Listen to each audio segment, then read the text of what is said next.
Welcome to part 2 of our video on MBS prompts and the PrimaryCare Sidebar. In part 1, we've gone over the settings and preferences, and now I want to show you a number of examples on how these prompts are displayed and how you can act on them. So we're starting up by opening up another patient in our medical director, Darren here. And you can see that it will load, the sidebar has loaded his name, and in the prompts we have 4 prompts that have come up there. There's the diabetes annual cycle of care, there's the GP mental health treatment plan, and a GP management plan and a team care arrangement. So this is all based on this patient's diagnosis of depression and non-insulin or type 2 diabetes. And we're now going to address these prompts. You notice that what we've got active here is the red ones, so the currently relevant MBS items. Amber ones, deferred ones have been turned off, and green ones are on, but there's nothing there, so we might as well turn them all off. And you can see there's 10 prompts there that are not relevant to this patient. The cycle of care is a bit different from the other items because what it shows you is the items that need to be completed to be able to claim this particular Medicare item. All of this can be extracted from your data in Medical Director, provided you are using the diabetes assessment tool. The reason for that is that there's a number of fields that only are displayed or accessible through that particular tool, mainly the medication review and food examination. These things like HbA1cs, BMIs, blood pressures, and so on, they actually get pulled from wherever you enter them, or they might be downloaded most likely via the lab in HL7. So we can pick that up, but there's a couple of fields that need to be addressed through the diabetes record in Medical Director. The alternative, if you put, for example, the outcome of medication review just in the progress notes, we won't be able to read that from your electronic files, but you can, of course, then click on complete and say, yes, I've done this. And so let's say we've done one today. Now that won't turn green because there's 2 medications reviews in 12 months required.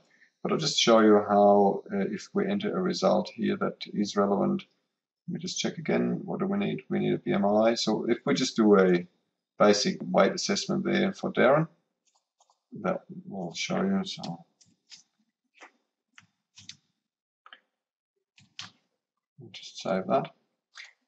And if you look at that again now, you can see the BMI has turned green.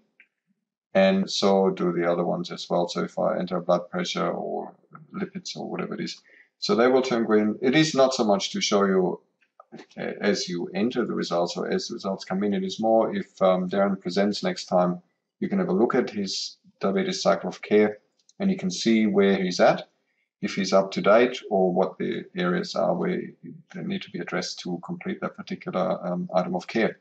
If you say, we can't actually deal with that right now, you can defer it. Clicking on here, the default is 3 months, but you can change that to other times as well. We'll just leave the default there. And you can notice that it's now disappeared from this list, but you have the number 1 in that deferred box. So if you tick that, you will see that it is still there. It's just not displayed amongst these. The other thing I want to show you is if you are billing, I might have mentioned that before, but the item doesn't disappear or turn green until you have actually received the Medicare payment report. But we're going to do a little cheat here. We're pretending that Darren is paying himself. So we're completing it today. That means now the status is green here for the GP management plan and it is ready for claiming. If I go into my Praxoft and there's Darren here, I want to record a visit against myself and invoices to the patient. And the item number is 721. GP management plan, we're clicking on receipt, it just produces the invoice, outstanding is 0. So we're going to save that and go back to our patient. It does take a little while to read that. Hang on. So we'll see, you see it's just disappeared from the list. What has come up now is the GP management plan or team care arrangement review, because we've got the care plans done. So now we're basically ready for review. And you can see the green number 1 has popped up in here. If I click on that, it's displayed also when it was billed. Event history is the 21st of February. So that's how our MBS prompts reads the information in your billing system and then applies that to the Medicare rules that are underlying. I showed you how you can defer items if they're not relevant at the moment, like the cycle of care. We said we can't do this today, come back in a couple of months and we do it then. And also, of course, the gray, the non-relevant items here that are by default turned off, you don't need to access them. I hope this demonstration has been useful for you to understand what the new panel can do for you. And I'll just bring up our contact details here. So if you want to give us a call for any questions or other issues, 1-800-257-053. Have a look on rcgpoxygen.com.au or clinicalaudit.com.au for more information, videos and manuals and so on. Thank you very much for your time.